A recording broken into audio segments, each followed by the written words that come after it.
شاید امیر المومنین سے بڑا لشکر امام حسین کے پاس ہوتا ہے۔ کیوں؟ اس لیے کہ جب امیر المومنین کا دور تھا تو لوگوں کے لیے مشتبہ تھا کہ حق کدھر ہے باطل کدھر ہے، لیکن یزید کے دور میں ایک دم عیاں ہو چکا ہے۔ تو اس وقت امام حسین کے لیے لشکر جمع کرنا کہیں زیادہ آسان تھا۔ امام حسین مکے سے لشکر جمع کر سکتے تھے، مدینے سے لشکر جمع کر سکتے تھے، بصرے سے، کوفے سے۔ اور اس کی دلیل بھی یہ ہے کہ جب آپ مکے سے کوفے جا رہے تھے، راستے میں صحابی رسول، صحابی امیر المومنین ترمہ ابن عدی ملتے ہیں اور پوچھتے ہیں کہ مولا کہاں جا رہے ہیں؟ تو آپ نے فرمایا کہ یزید سے مقابلہ ہے، میں نے بیعت سے انکار کیا ہے۔ ترمہ کہتے ہیں مولا پھر اکیلے کیوں جا رہے ہیں؟ اجازت دیجیے ہم یمن جائیں، یمن سے 20,000 کا لشکر ہم آپ کے لیے لے کے آئیں گے۔ اور یمن میں امیر المومنین کے چاہنے والوں کا 20,000 کا لشکر موجود بھی تھا، لیکن امام حسین نے انکار کیا، کہا مجھے لشکر کی ضرورت نہیں ہے۔ لیکن سوال یہ ہے کہ امام نے انکار کیوں کیا؟ کیوں لشکر جمع نہیں کیا؟ اگر لشکر جمع کر لیتے تو یقیناً یزید پر آپ کو کامیابی حاصل ہوتی، غلبہ حاصل ہوتا، حکومت بھی مولا کے ہاتھ میں آ جاتی، شیعوں کا اقتدار ہوتا۔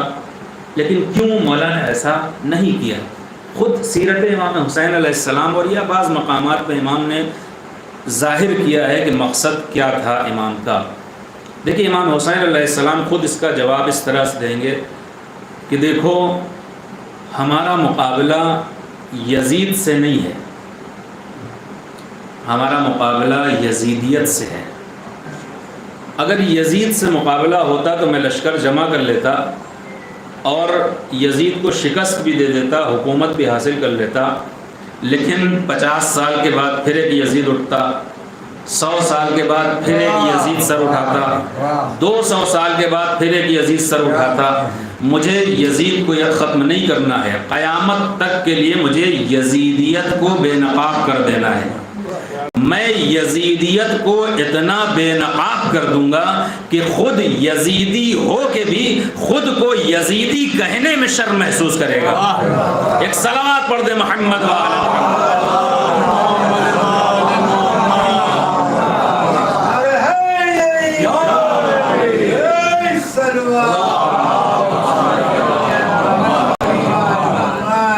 اور اس کی بہترین مثال آپ کے اسی زمانے میں ہے۔ دیکھیے یہ جو داعشی ہیں، یہ طالبانی ہیں، یہ جبہت النصرہ ہے اور یہ کیا فلاں ہے، جتنے وہابی تکفیری فکر کے لوگ ہیں، یہ کس کے ماننے والے ہیں؟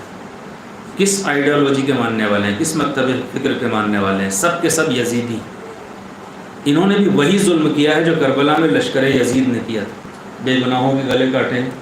فلمیں آپ نے دیکھی انٹرنیٹ پہ بھی 2 4 5 6 سال پہلے، شام اور عراق میں انہوں نے کیا کیا، بچوں کو ذبح کیا، عورتوں کو اسیر بنایا، ہر وہ حرکت کی ہے جو یزیدی لشکر نے کی تھی۔ لیکن عجیب بات ہے، اتنے ظلم و ستم کے بعد بھی ان میں سے کوئی یہ نہ کہہ سکا کہ ہم یزیدی ہیں۔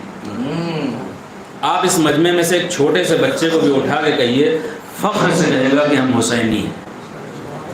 یہ امام حسین علیہ السلام کا اصل مقصد تھا۔ قیامت تک کے لیے ہم یہ بالکل عیاں کر دینا چاہتے ہیں کہ حسینیت کیا ہے، یزیدیت کیا ہے، اور یزیدیت کو اتنا بدنام کر دیں گے کہ یزیدیت اگر ہوگی بھی تو وہ چہرے بدلنے پہ مجبور ہوگی۔ کبھی صدام کی شکل میں آئے گی، کبھی قذافی کی شکل میں آئے گی، کبھی کسی اور بن لادن کی شکل میں آئے گی، لیکن جب بھی آئے گی اپنے کو یزیدی نہیں کہہ پائے گی، نقاب اوڑھ کے آئے گی۔ لیکن جو حسینی ہوگا، جو مشن لے کے ہم 1400 سال پہلے چلے تھے، آج اس کا بھی وہی نعرہ ہوگا، وہی مشن آج بھی اس کا ہوگا۔ حسین آج بھی قائم ہے اپنی صورت پر، حسین آج بھی قائم ہے اپنی صورت پر، یزید چہرے بدلتا ہے ہر زمانے میں۔ ایک صلوات پڑھ دیں محمد